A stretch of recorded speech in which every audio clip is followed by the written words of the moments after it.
대구공항 통합 이전 최종 부지 선정을 앞두고 사업 추진에 이견을 보이던 대구시와 국방부가 뒤늦게 합의점 찾기에 나섰습니다. 도로나 주택가 인근에 가축 사육시설이 들어서는 것을 막는 조례가 고시되기 전에 축사를 지으려는 사람과 주민들 간의 갈등이 심화되고 있습니다. 실제 거래 가격보다 낮게 계약서를 꾸미는 다운 계약이 지난 2년 동안 수성구에서만 800건 가까이 이뤄졌습니다. 은경시 라선거구 보궐선거는 지역의 일꾼을 표방하는 후보와 지역 출신을 강조하는 후보의 양자 구도로 펼쳐집니다.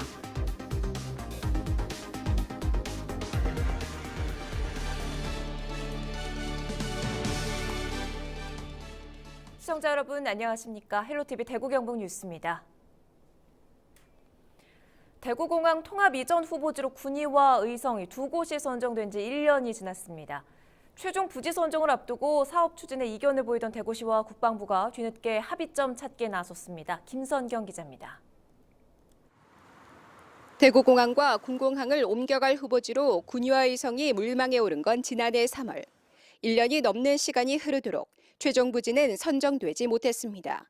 부지를 먼저 골라야 한다는 대구시와 사업비 산정이 우선이라는 국방부의 의견이 달랐기 때문입니다. 당초 대구시가 K2 이전 건의서에 적은 예상 사업비는 7조 2,500억 원.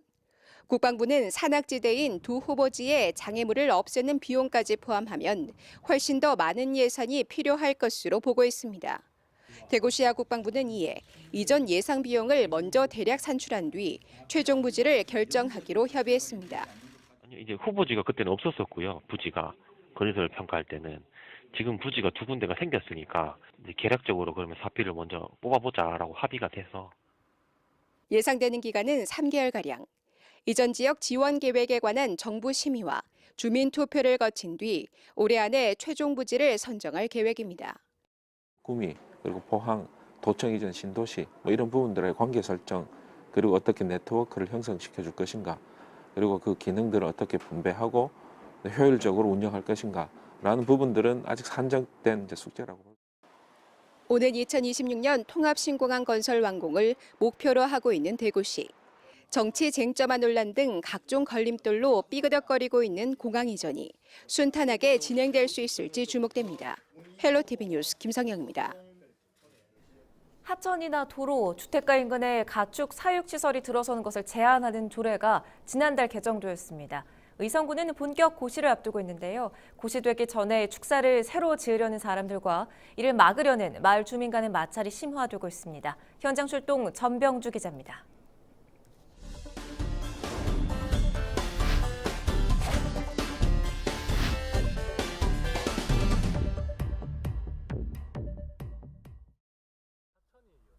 (90여) 가구가 살고 있는 의성군의 한 마을입니다.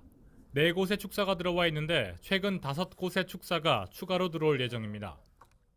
우사가 5개가 들어오니까 반대 시위를 한다고 현수막을 걸었어. 현수막을 30개를 걸었는데 동네 안에 거를 20개를 다 띄었어. 지금 현재는 야는데 여름 되면 우사에서 나오는 냄새가 엄청나요. 덜해가면 냄새나 못 땡겨. 지난달 가축 사육 제한 조례가 개정되면서 주택이나 하천, 저수지 인근에 가축 사육 시설을 지을 수 있는 기준이 강화됐습니다. 주거 밀집 지역의 경우 돼지와 개를 키우는 사육 시설은 500m, 닭과 오리는 400m, 소, 말, 젖소 사육 시설은 100m 이내에 지을 수 없게 되어 있지만 조례 개정 후에는 각각 300m와 1km 반경 이내에 지을 수 없도록 했습니다. 하천의 경우 돼지와 개, 닭과 오리가 250m 반경 이내에 지을 수 없게 되어 있던 것이 각각 200m와 500m로 개정됐습니다. 하지만 지형 도면도가 완성돼야 개정안이 고시되기 때문에 지형 도면도 완성을 앞두고 막바지 축사 신청자가 몰리고 있습니다. 상주나 군이나 이쪽에 이제 가축 사육 제한 그 조례를 강화해가지고 의성으로 이제 대규모 축사가 많이 이제 밀려왔습니다. 축사가 그 조례를 적용을 받기 때문에 그 민원이 다량히 발생하고 있습니다. 최근 5개월 동안 의성군의 축사 신고 허가 건수는 매달 20건이 넘습니다. 일부 주민들은 인허가 과정에서 일부 축사들이 제한구역 내에 들어와 있다고 하소연합니다. 집에서 거리가 70m라네. 신락촌에서 오는 바람 불가면 숨도 옳게 못 쉬요. 기존 가축 사육 제한 조례에 따르면 하천 반경 50m 이내에는 축사를 짓지 못하게 되어 있습니다. 하지만 이미 인근에 축사 한 채가 지어져 있고 하천에서 불과 10걸음채 되지 않는 곳에 또 다른 축사가 지어지고 있습니다. 하천 한번 보시죠. 하천에는 이렇게 쓰다듬은 비료 포대와 쓰레기들이 떠내려가고 있는 실정입니다. 조례를 어떻게 해석하느냐에 따라 결과는 달라질 수도 있습니다. 그 부분은 소하천이었거든요. 소하천. 그 가축사육 조례에 보면 소하천이 명시가 안 돼 있어요. 그때 당시 만들 때는 그 집이 그러니까 인간 그 축사적 그 70m 뒤에 있던 집이 없었어요. 위성시만 보면 나오거든요. 갑자기 집이 중간에 생겨요. 창고 같은 게. 그런 거죠. 지금 그게 좀 들어온 것도 있고. 반면 축사를 지으려는 이들은 규제가 강화돼 축사를 지을 곳이 마땅치 않아 막막하다는 입장을 보이고 있습니다. 조례고시를 앞두고 몰려드는 축산 신청자들과 이를 반대하는 주민들과의 갈등은 계속될 것으로 보입니다. 헬로티비 뉴스 전병주입니다. 실제 부동산 거래 가격보다 낮은 가격의 계약서를 꾸미는 것을 다운 계약이라고 합니다. 팔려는 사람은 양도세를, 사려는 사람은 취득세를 줄이기 위해 이른바 이런 꼼수를 쓰는 건데요. 지난 2년 동안 대구 수성구에서만 이런 계약이 800건 가까이 이뤄지는 등 다운 계약이 기승을 부린 것으로 드러났습니다. 권미경 기자입니다. 대구의 강남으로 불리는 수성구에서 최근 2년 동안 다운 계약이 성행했던 것으로 드러났습니다. 지난 2년 사이 수성구에서 적발된 사례만 790건, 대부분이 분양권 거래였습니다. 위반 사례에 매긴 과태료만 2017년 34억여 원, 2018년 48억여 원으로 최근 2년 동안 약 84억 원에 달합니다. 이제 매도자의 어떤 결정에 따라서 이 가격 결정이 되다 보니까 이제 그런 어떤 다운 계약서를 통해서 다운 계약서를 쓰도록 부추긴 부동산과 떴다방 등에게도 등록 취소나 과태료 부과 등 138건의 행정처분이 내려졌습니다. 꾸준한 단속에 최근 들어 다운 계약도 사그라드는 듯했으나 지난해 말쯤 수성구의 한 아파트에서 무더기 다운 계약이 의심되는 정황이 나타나 구청이 조사에 나섰습니다. 파악하고 있는 시장 가격하고는 좀 상이한 내용이 있어서 거래 당사자들 그리고 해당 중개업자한테 저희들이 소명을 이제 요청한 상태고요. 자료들을 저희들이 면밀히 검토해서 위법 사항이 있으면 저희들이 행정처분을 할 예정입니다. 다운 계약서를 쓴 것이 드러나면 매도자와 매수자 모두 과태료를 물게 되고 비과세 등의 혜택도 볼 수 없습니다. 헬로티비 뉴스 권미경입니다. 다음 달 3일 재보궐선거가 치러집니다. 대구 경북에서는 유일하게 경북 문경시에서 2명의 시의원 보궐선거가 진행되는데요. 홍정표 기자와 함께 재보궐선거에 대해 자세한 내용 좀 살펴보겠습니다. 자, 홍 기자, 이 재보궐선거가 치러지는 이유 또 일정에 대해서 좀 자세히 살펴볼까요? 네, 그 4월 3일 그 경북 문경에서는 그 시의원 2명, 그리고 경남 창원과 통영에서는 국회의원 2명, 그리고 전북 전주에서 1명의 시의원을 다시 뽑게 됩니다. 네. 그러니까 이번 재보궐선거는 그 선출직 공무원, 즉 대통령이나 국회의원, 기초단체장, 또 시군의원, 시도 교육감이 공석이 생길 경우 이게 시행이 됩니다. 네. 그 일반적으로 재선거는 선거를 무효화하고 새롭게 선출하는 것으로 주로 선거법 위반으로 인한 무효가 여기에 해당되고요. 네. 그 보궐선거는 후보자가 당선되고 난 후에 사퇴하거나 사망하거나 등의 이유로 공석이 된 경우 시행하게 됩니다. 네. 참고로 이번 문경시 의원 선거는 보궐선거에 해당됩니다. 그러면 선관위 관계자 이야기 들어보겠습니다.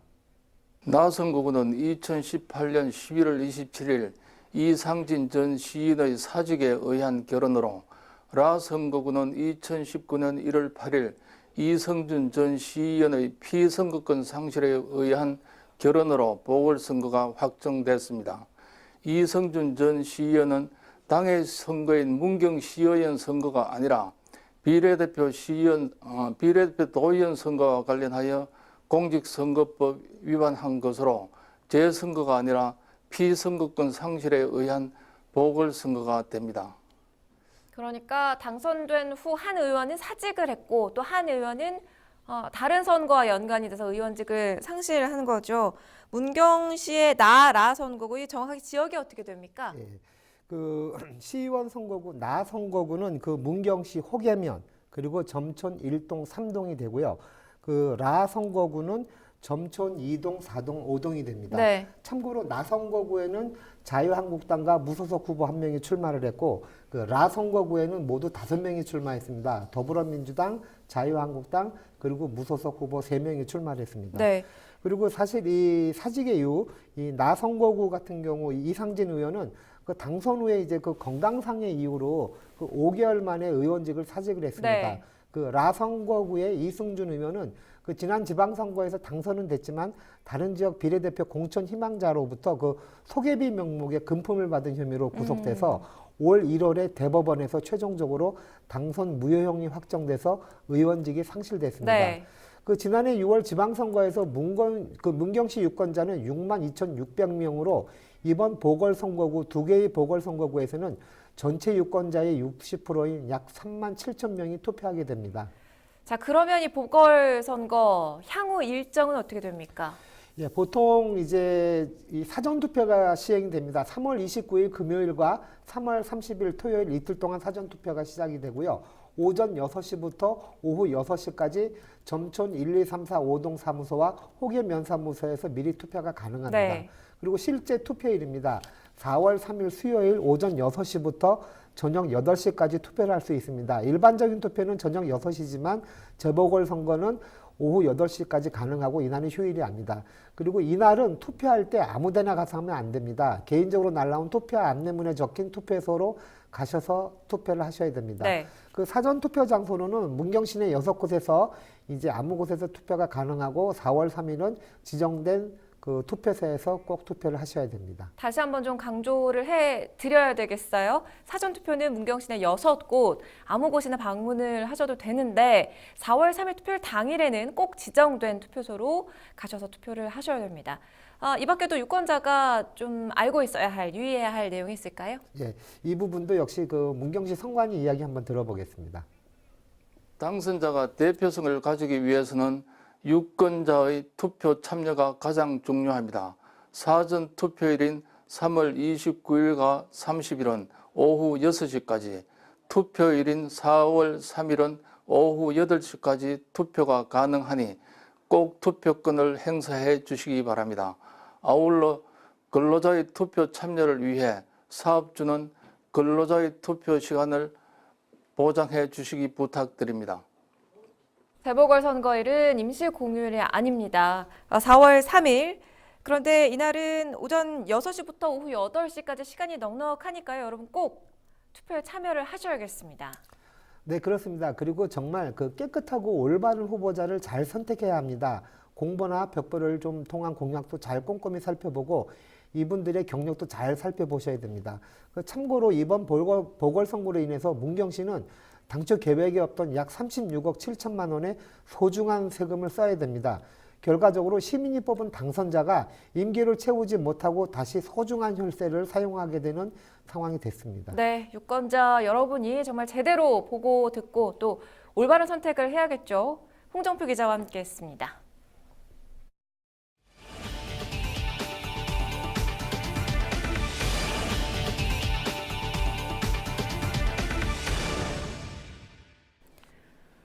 앞서 살펴본 것처럼 다음 달 3일 재보궐선거가 치러집니다. 대구 경북에서는 유일하게 경북 문경시에서 2명의 시의원 자리를 두고 보궐선거가 진행되는데요.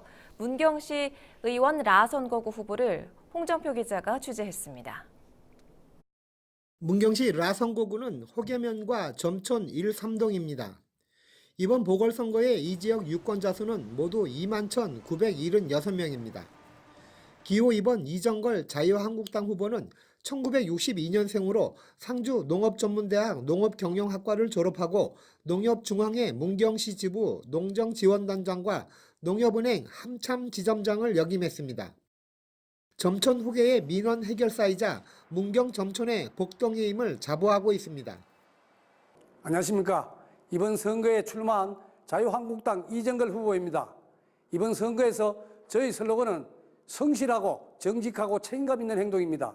지역사회 발전에 혼신의 힘을 쏟을 제대로 된 시의원 탄생을 열망하는 지역 주민들의 뜻을 받들겠다고 다짐하면서 출마를 결심했습니다.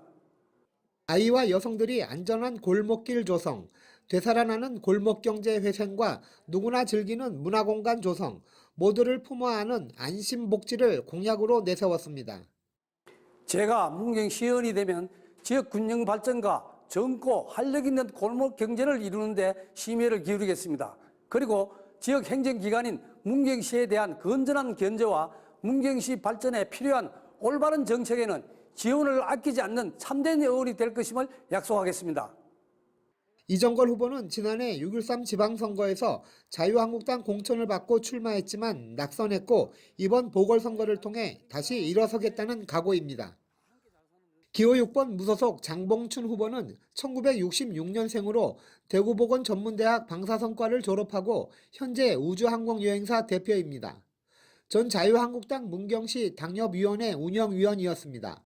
젊고 희망찬 새 일꾼임을 표방하며 점촌 1·3동과 호계면을 위해 헌신하겠다는 각오입니다. 저는 정당 정치 이념에 기대지 않고 오직 지역 현안 해결에만 몰두하고 무소속으로 출마하였습니다. 그동안 지역 봉사와 사회활동의 경험과 체험을 여러분과 함께 고민하고 해결하고자 합니다. 새 시대의 인물 저 장봉춘 지역 균형 발전 꼭 이루겠습니다. 신흥시장 활성화 방안을 마련하고 특용작물 재배를 통한 농가소득 증대, 신규 택지 개발과 모전천, 영광천변의 벚꽃축제를 약속했습니다. 점촌 1동을 구 골목 정비 사업 등으로 주거 환경 최적지로, 흥덕을 낙후된 공동주택 재개발 및 소방서 뒤편 토지 재개발 사업을 본격 준비하도록 하겠습니다. 또한 특성화된 농작물 재배와 온라인 유통망 사업으로 부자 호계를 만들도록 하겠습니다. 장봉춘 후보는 공직선거에는 처음으로 출마한 정치 신인으로 주민의 편안한 심부름꾼이 되겠다는 각오입니다. 두 차례 같은 선거구에 출마한 후보와 신인 정치 신인의 양자구도, 유권자는 누구를 선택할지 주목됩니다. 헬로티비 뉴스 홍정표입니다. 경북 테크노파크가 무선전력전송 국제표준단체죠. WPC로부터 세계 최초로 삼성급속 무선충전 인증시험 기관을 획득했습니다. 이미 스마트폰 무선충전 시장을 필두로 가전과 로봇, 전기자동차, 국방, 의료, 철강산업까지 산업 전반에 걸쳐 무선전력 전송 기술이 급속도로 확산되고 있는데요. 관련된 내용을 경북 테크노파크 무선전력전송기술센터 김영준 선임연구원과 이야기 나눠봅니다. 안녕하십니까? 네, 안녕하세요. 반갑습니다. 박사님 우선 이 무선 전력 전송 기술이라는 게 어떤 건지부터 좀 설명해 주시죠. 무선 전력 전송 기술은 전력 에너지를 무선 전송이 가능한 전자기파로 변환시켜서 전달하는 전력 전송 시스템으로 새로운 개념의 전기 공급 및 응용 기술입니다. 기존의 유선 방식에 비해 전선, 변압기 등의 비용 절감 효과뿐만 아니라 감전 사고도 줄일 수 있는 안전한 전력 전송 방식입니다. 네. 언제 어디서나 전력을 공급받아 사용할 수 있는 편리성과 공간 자유도 확보를 통해 전기차, 드론 등의 신산업 분야와 결합이 가능하며 4차 산업을 이끄는 핵심 기술 분야로 각광받고 있습니다. 네, 그러니까 쉽게 이해를 좀 해보자면 우리가 선을 연결해서 스마트폰을 충전하기도 하는데 요즘은 그 무선 충전기도 나와 있지 않습니까? 그런 무선으로 충전하는 방식이다. 이렇게 이해를 할 수 있을 것 같습니다. 무선 전력 전송 기술이 적용되는 분야에는 어떤 것들이 있습니까? 지금 가장 보편적으로 무선 전력 전송 또는 무선 충전이 사용되는 제품은 휴대폰 분야가 되겠고요. 네. 앞으로 이제 전력, 즉 15W 이상이 높은 전력으로 보낼 수 있는 노트북 또는 필립스나 보시의 그런 파워, 전동 공구, 더 이상으로 가면 주방기기에서 쓰는 전기밥솥 또는 믹서기 등의 높은 전력으로 보낼 수 있는 충전이 가능하고요. 더 위로 올라갔을 경우에는 이제 전기차, 특히 자율주행 자동차 같은 경우에는 실제로 스스로 파킹을 하고 스스로 충전까지 완료가 돼야지 진정한 의미의 자율주행 자동차인데 네. 무선으로 전기 자동차 배터리를 충전할 수 있는 기능까지 이제 확대가 되고 있습니다. 더 멀리 바라보게 되면 우주로부터 태양광 발전을 통해서 위성 안테나를 통해서 지구로 보내주는 그런 방사형 반석도 있는데요. 그게 현실화가 되게 되면은 친환경 형태의 전력 시스템이 개발될 것으로 예상되고 있습니다. 말씀하신 그런 내용들이 현실화된다면 이 무선 충전이라는 기술이 우리 삶을 굉장히 긍정적으로 바꿔놓을 수도 있을 것 같다는 생각이 듭니다. 경북 테크노파크가 지난 15일 WPC로부터 삼성 급속 무선 충전 인증 시험 기관을 획득을 했는데 이건 어떤 인증입니까? 이번에 저희가 삼성 급속 무선 충전과 관련하여 국제규정 인증기관으로 좀 지정이 되었는데요. 기존에 5W급 완속 충전기를 사용했을 때 삼성 휴대폰을 올릴 경우에는 급속 충전에 즉 10W 정도의 높은 전력으로 급속 충전이 가능하게 되겠습니다. 기존에 있었던 방식은 인증을 받은 방식은 아니고요. 그러다 보니까 5W 레벨의 충전기를 10W까지 올리다 보니 발열 현상이라든지 화재 위험성을 가지고 있었습니다. 네.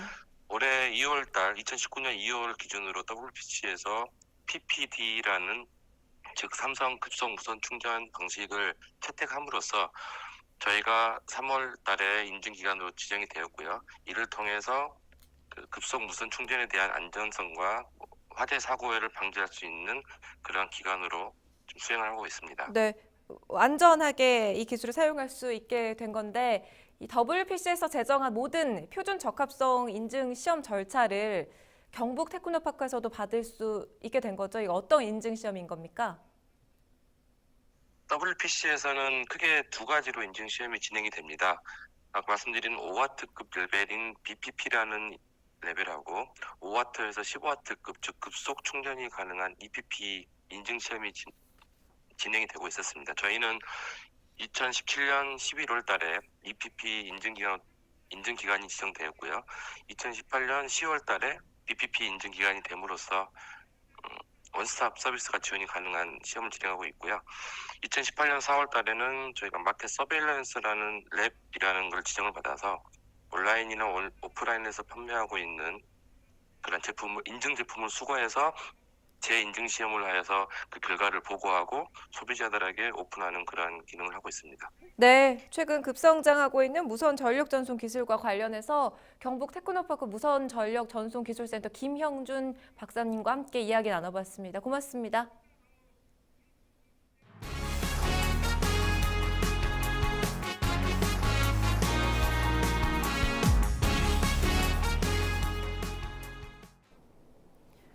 경주시와 예천군이 대한민국 축구종합센터 후보지 2차 프레젠테이션 심사를 통과했습니다.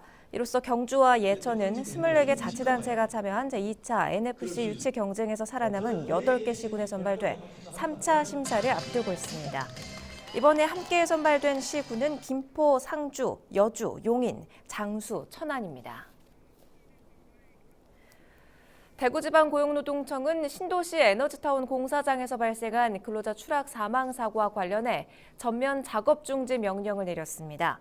대구지방고용노동청은 재해 수습본부를 설치했으며 경찰과 안전보건공단과 함께 사고 원인을 규명하고 공사 책임자에 대해 구속영장을 신청할 계획이라고 밝혔습니다.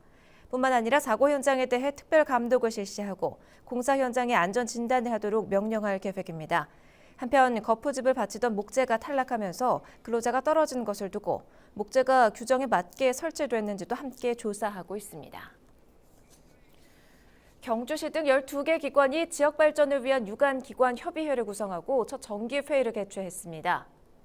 협의회 참여기관은 경주시와 경상북도 문화관광공사, 경찰서와 소방서, 문화엑스포 등으로 각 기관들 간 협조 사항과 홍보 사항을 논의했습니다.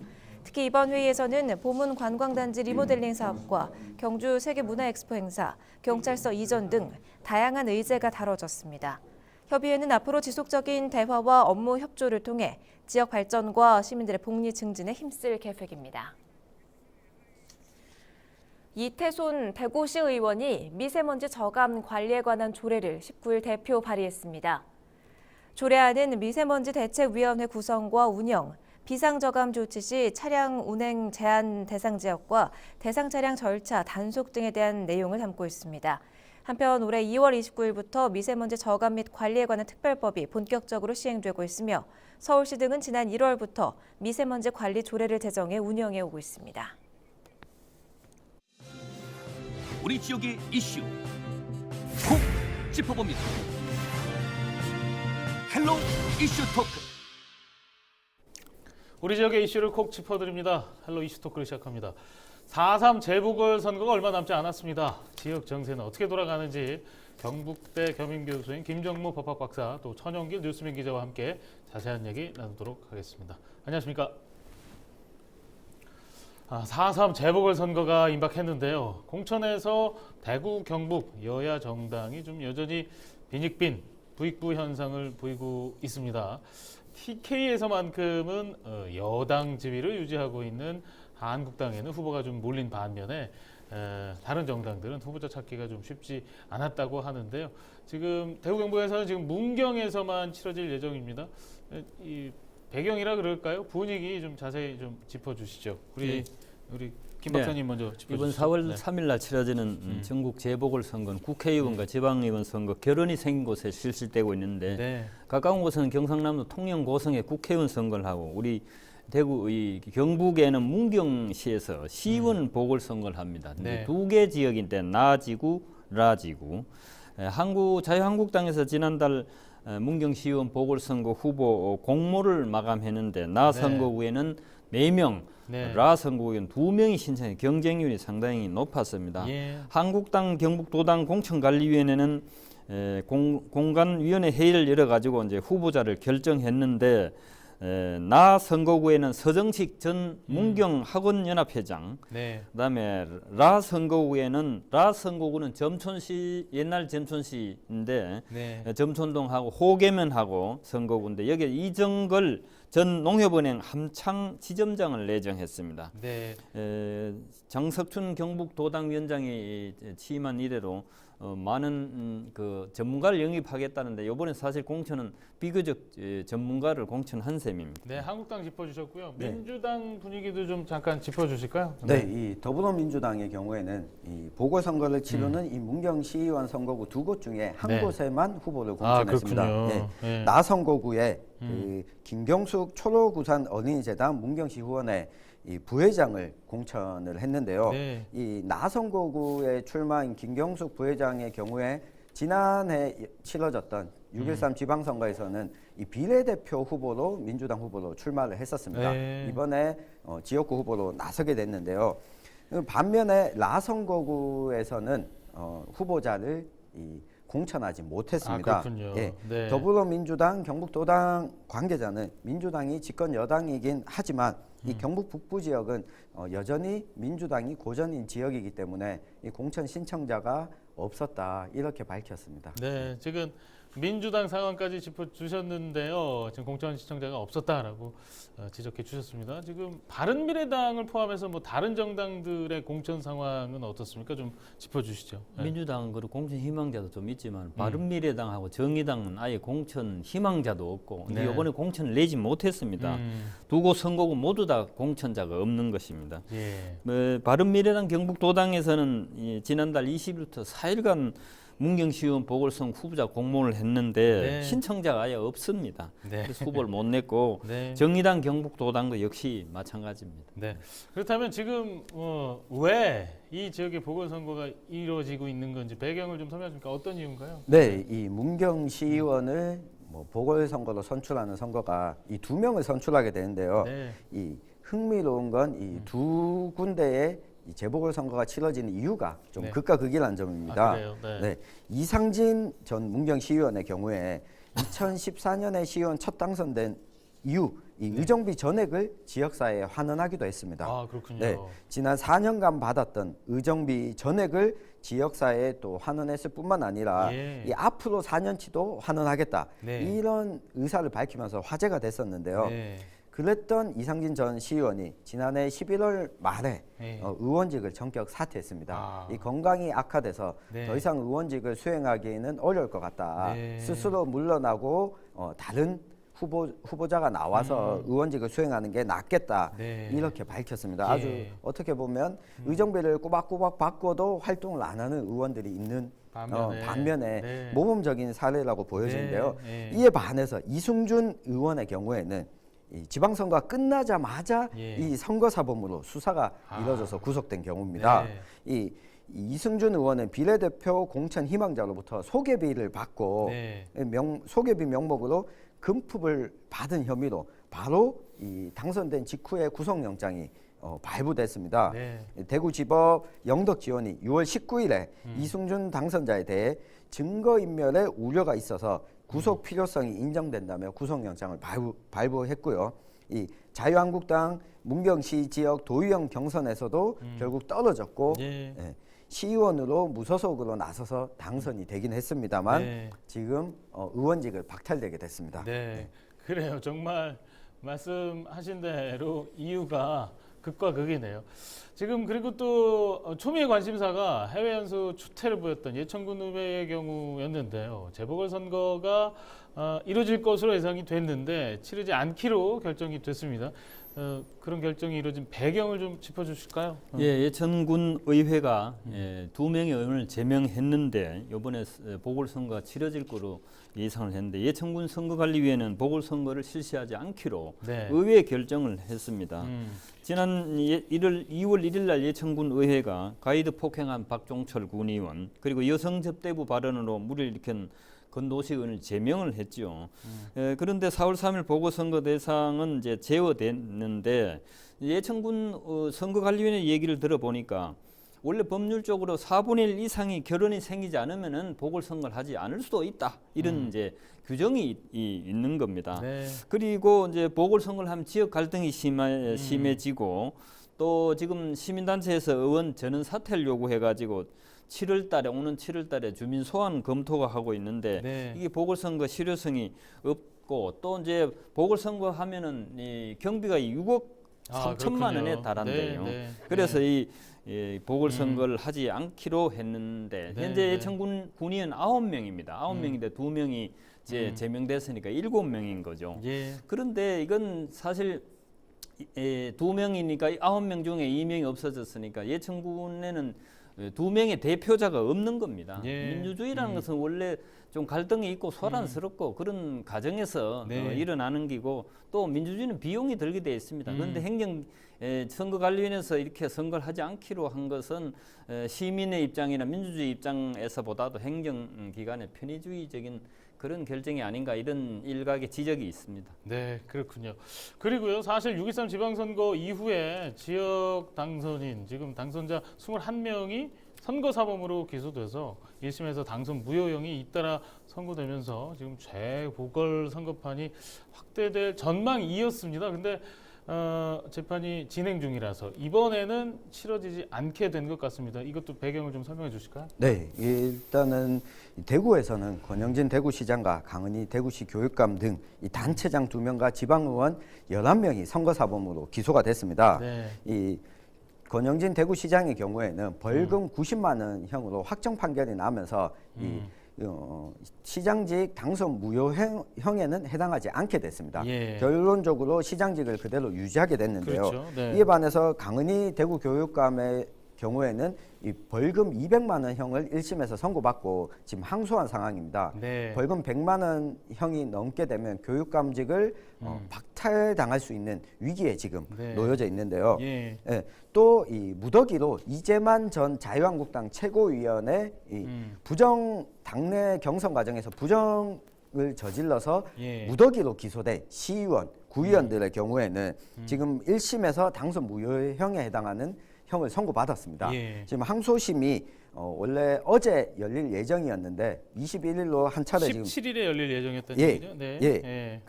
한 차례 연기가 돼서 21일로 연기가 됐습니다. 대구 시의원 김병태 서호영 시의원과 이 동구 의원이 김태겸 황종옥 의원 그리고 북구 의원인 신경희 의원 등 이 5명이 벌금 100만 원을 선고받았고 이주영 동구 의원은 벌금 300만 원을 지금 선고받은 상황입니다. 이렇기 때문에 이 항소심 결과에 따라서 이 의원들의 당선 무효형이 내려질지 여부도 지금 초미의 관심사가 되고 있습니다. 네, 그래요. 지금 대구 중심으로 좀 설명해 주셨는데 경북 상황은 어떻습니까? 경북도 김학동 예천 군수가 벌금 90만 원을 선고받아 일단은 군수직은 유지하게 됐습니다. 그리고 황천모 상주시장도 1심 선고를 이제 곧 앞두고 있어요. 그다음에 선거 홍보물의 허위 사실을 기재한 경북도의회 김종 의원도 벌금 1,000만 원을 선고받아가지고 지금 언지 유지가 어렵게 됐는데 앞으로 이제 최종 선고가 주목되죠. 또 네. 본인은 아니지만 오도창 영양군수 딸이 허위 사실 유포 혐의로 1심에서 벌금 250만 원을 선고받았는데 네. 직계 좀비속이 300만 원 이상 선고받으면 이 역시 당선 무효가 됩니다.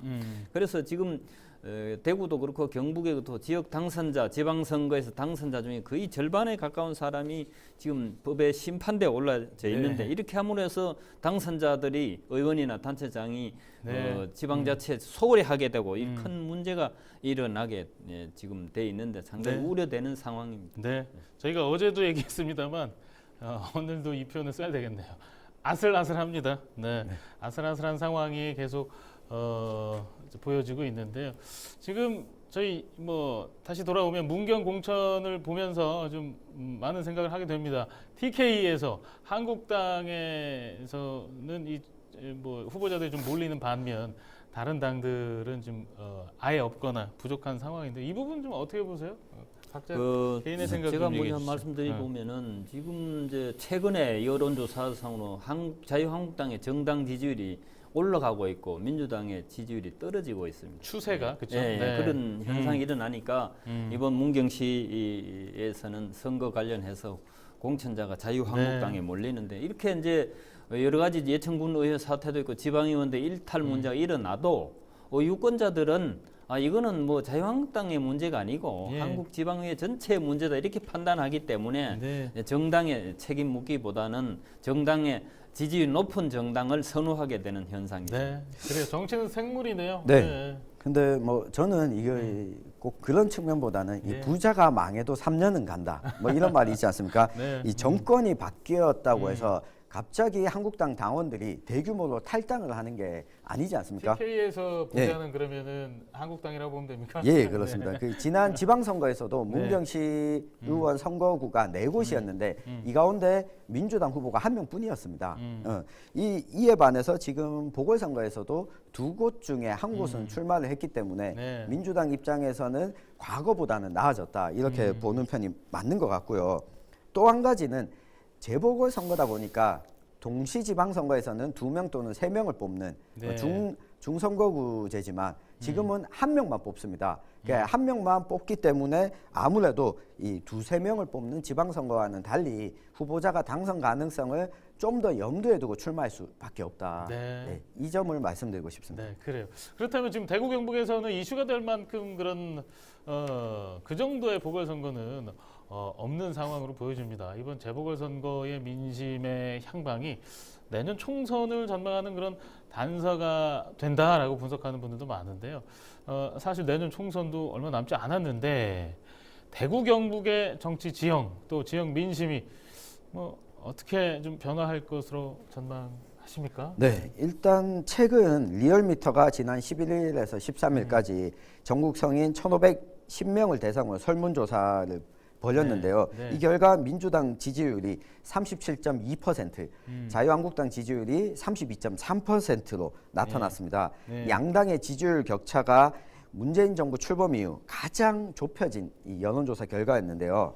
이 문재인 정부 초반에는 40%를 넘나드는 정당 지지도를 보였는 반면에 조금은 줄어든 모습을 알 수가 있습니다.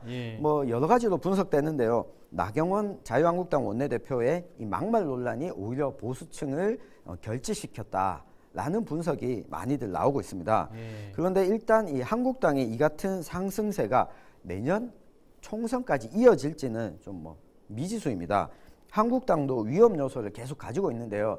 최근에 벌어졌던 이 경북 도의원, 현역 도의원의 이 도박 현행범 체포의 경우도 한국당 소속이었고요. 그 문제가 됐었던 예천군의 사태도 이 한국당 소속 군의원들의 문제가 불거졌던 만큼 앞으로 이 내년 총선까지 어떤 후보를 한국당 그리고 민주당 그리고 다른 정당들이 내놓느냐 이게 또 변수입니다. 또 한 가지는 이 선거제도 개편안이 이 소위 패스트트랙에 올라갔기 때문에 상대적으로 지역구 선거 의석은 줄게 되고 이 비례대표제가 늘게 됐습니다. 네. 여기에 따라서 우리 지역의 국회의원 선거구 조정도 따라갈 수밖에 없는 상황이라서 앞으로 이 선거제도와 함께 연동해서 이 분위기도 흘러가지 않을까 보여집니다. 네, 그래요. 이제 보궐선거 또 총선까지 큰 틀에서 지금 TK의 분위기 어떻게 전망하십니까?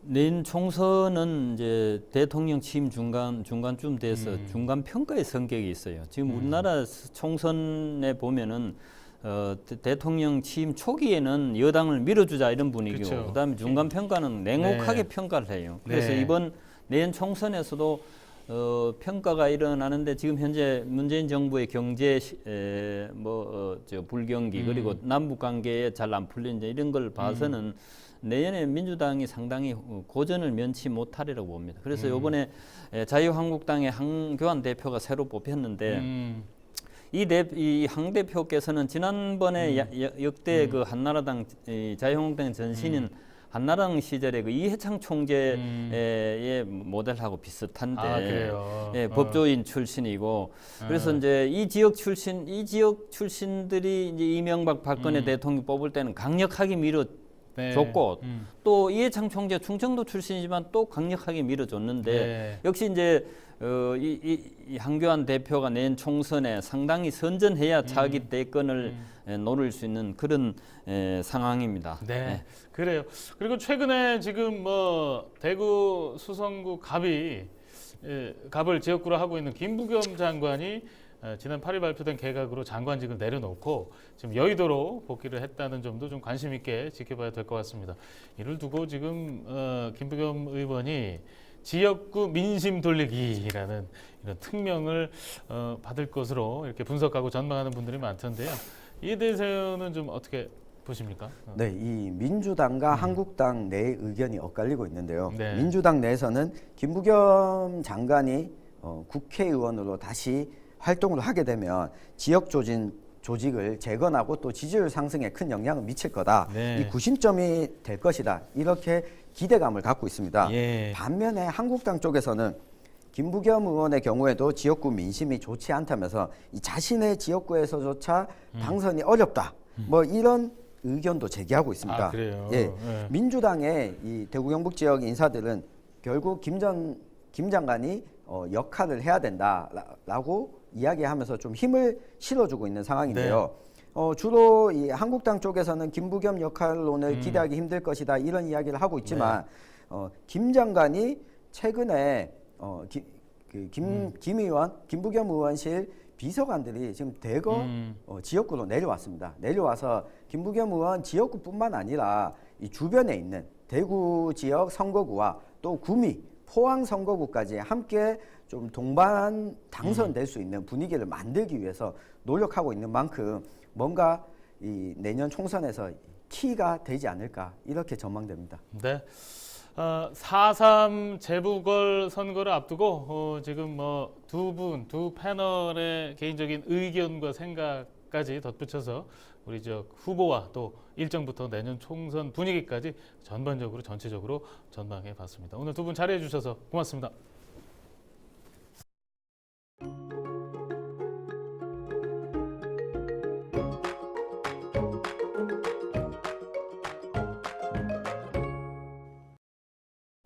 낮에 포근함이 봄의 절정에 다다른 듯했죠. 전국 대부분 지역이 올 들어 가장 따뜻했습니다. 수요일과 목요일은 봄비 소식이 들어있는데요. 자세한 날씨입니다. 점차 구름 많아지다가 오후부터는 비가 내리겠습니다. 대구와 경북에 10에서 많게는 40mm의 비를 뿌리겠는데요. 곳에 따라 돌풍과 벼락을 동반하면서 요란하게 내리기도 해 대비를 좀 하셔야겠습니다. 아침 기온은 3도, 한낮 기온은 19도가 예상됩니다.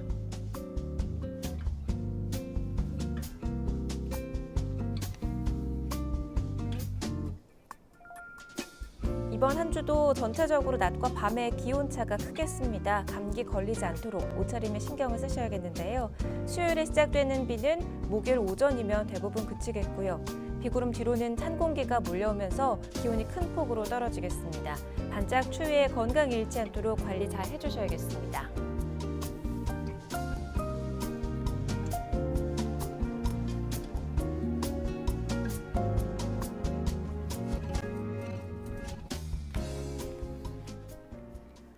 이상으로 헬로티비 대구 경북 뉴스를 모두 마칩니다. 저희는 언제나 여러분 곁에 있겠습니다. 지금까지 시청해주신 여러분 고맙습니다.